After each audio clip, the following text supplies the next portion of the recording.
सुदामा को क्यों भोगनी पड़ी गरीबी। पौराणिक कथा के अनुसार एक ब्राह्मणी थी जो बहुत गरीब निर्धन थी। भिक्षा मांगकर जीवन व्यतीत करती थी। एक समय ऐसा आया कि 5 दिन तक उसे भिक्षा नहीं मिली। वो प्रतिदिन पानी पीकर भगवान का नाम लेकर सो जाती थी। 6वें दिन उसे भिक्षा में 2 मुट्ठी चना मिले। कुटिया पे पहुँचते पहुँचते रात हो गई। ब्राह्मणी ने सोचा, अब ये चने रात में नहीं खाऊंगी, सुबह भगवान को भोग लगाकर फिर खाऊंगी। यह सोचकर ब्राह्मणी चनों को कपड़े में बांधकर रख दिया और वासुदेव का नाम जपते जपते सो गई। लेकिन कुछ समय बाद कुछ चोर चोरी करने के लिए उसकी कुटिया में आ गए। इधर उधर बहुत ढूंढा, चोरों को कुछ नहीं मिला, लेकिन वे चनों की बंदी पोटली चुरा कर ले गए, क्योंकि उनको उस पोटली में सोने के सिक्के लगे। इतने में ब्राह्मणी जाग गई और शोर मचाने लगी। गांव के सारे लोग चोरों को पकड़ने के लिए दौड़े। चोर वे पोटली लेकर भागे। पकड़े जाने के डर से सारे चोर संदीपन मुनि के आश्रम में छिप गए, जहां भगवान श्री कृष्ण और सुदामा शिक्षा ग्रहण कर रहे थे।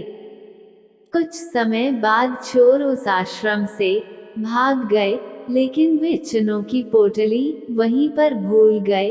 इधर भूख से व्याकुल ब्राह्मणी ने श्राप दे दिया कि मुझ दीनहीन सहारा के जो भी चने खाएगा वो दरिद्र हो जाएगा। प्रातःकाल गुरु माता आश्रम में झाड़ू लगाने लगी और उसे वही चने की पोटली मिली। गुरु माता ने पोटली खोल के देखी तो उसमें चने थे। सुदामा और कृष्ण भगवान जंगल से लकड़ी लाने जा रहे थे, तो गुरु माता ने वह चने की पोटली सुदामा को दी और कहा, बेटा की भूख लगे तो खा लेना।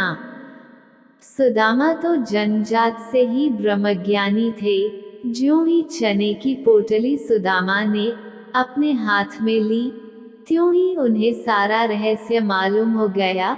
सुदामा जी ने सोचा, गुरु माता ने कहा है यह चने दोनों लोग बराबर बांट के खाना, लेकिन ये चने अगर मैंने श्री कृष्ण को खिला दिए तो सारी सृष्टि दरिद्र हो जाएगी। मैं ऐसा नहीं करूँगा।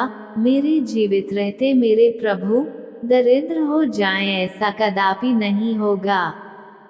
तो इसी बात के डर से सुदामा ने सारे चने खुद खा लिए। दरिद्रता का श्राप सुदामा जी ने स्वयं ले लिया, लेकिन अपने मित्र श्री कृष्ण को एक भी दाना चने का नहीं दिया।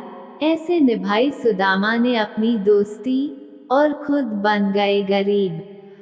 कहानी अच्छी लगी हो तो दोस्तों हमारे चैनल को लाइक करें, कमेंट और सब्सक्राइब करें। जय श्री कृष्ण।